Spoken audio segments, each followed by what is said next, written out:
आजच्या एपिसोडमध्ये इथे आता अर्णव लावण्याला खडे बोल सुनावत असतो। अर्णव म्हणत असतो की लावण्या, आज जे आपण विंटर लॉन्चिंग करतोय ना, त्याच्या मागे फक्त आणि फक्त ईश्वरीचा खूप मोठा हात आहे। तिच्यामुळे आज आपण विंटर लॉन्चिंग करू शकतो। आणि हे तू लगेच विसरून गेलीस का की डीलर इथे डील सोडून चालले होते, पण ईश्वरी आल्यामुळे आणि योग्य वेळी व्यवस्थितरित्या प्रेझेंटेशन दिल्यामुळे आपल्याला हे डील मिळालेलं आहे। त्यामुळे हे विंटर लॉन्चिंग आपण फक्त मिस इंदोरमुळे सेलिब्रेट करणार आहोत। त्यामुळे ती तर येणारच ना, सगळं क्रेडिट खरं तर तिलाच दिलं पाहिजे। आणि तू म्हणतेस की तिचा काय संबंध?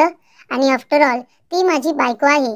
आणि मग मी जर इथे इनॉग्रेशनला येणार असेल तर बायको म्हणून मिस इंदोर माझ्याबरोबर असणारच ना इनॉग्रेशनसाठी। तेव्हा इथे लावण्य आता गप्पच बसते। अर्णवने तिला जाणीव करून दिलेली असते की विंटर कलेक्शन लॉन्चिंग हे फक्त आणि फक्त आपण ईश्वरीमुळे करत आहोत, तेव्हा त्याचं क्रेडिट आपण तिला दिलंच पाहिजे। तेव्हा इथे आता लावण्य गप्प झालेली असतेच, पण राकेश सुद्धा गप्प झालेला असतो। इथे आता अर्णव जेव्हा ईश्वरीचं खूप कौतुक करत असतो तेव्हा वल्लरीला सुद्धा खूपच जास्त राग आलेला असतो।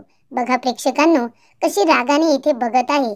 त्यानंतर इथे अंजली म्हणत असते, वा किती छान, मला तर माझ्या भावाचं आणि माझ्या वहिनीचं खूपच जास्त कौतुक वाटतंय।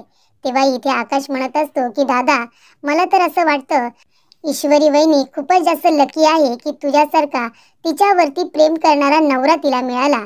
तेव्हा अर्णव म्हणतो, खरं तर मी खूप लकी आहे की मला मिस इंदोर सारखी बायको मिळाली। माझी बायको खूपच जास्त चांगली आहे, माझ्यावरती प्रेम करणारी, मला समजून घेणारी।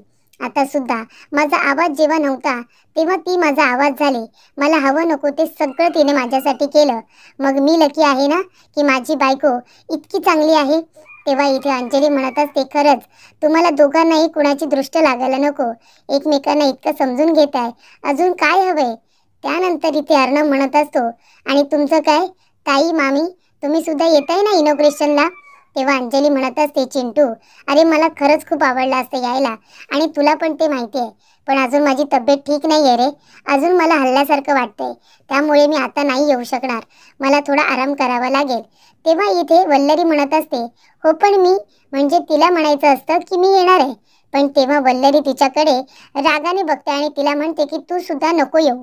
तेव्हा इथे वल्लरी लावण्याचं म्हणणं ऐकते आणि अर्णवला म्हणत असते की अर्णव, अरे मला सुद्धा आवडलं असतं रे यायला, पण जर आता अंजली येत नाहीये तर मग अंजलीची काळजी घ्यायला कोणीतरी हवंय ना घरामध्ये, तिला काय हवं नको ते बघायला हवं, तेव्हा मी सुद्धा येत नाही।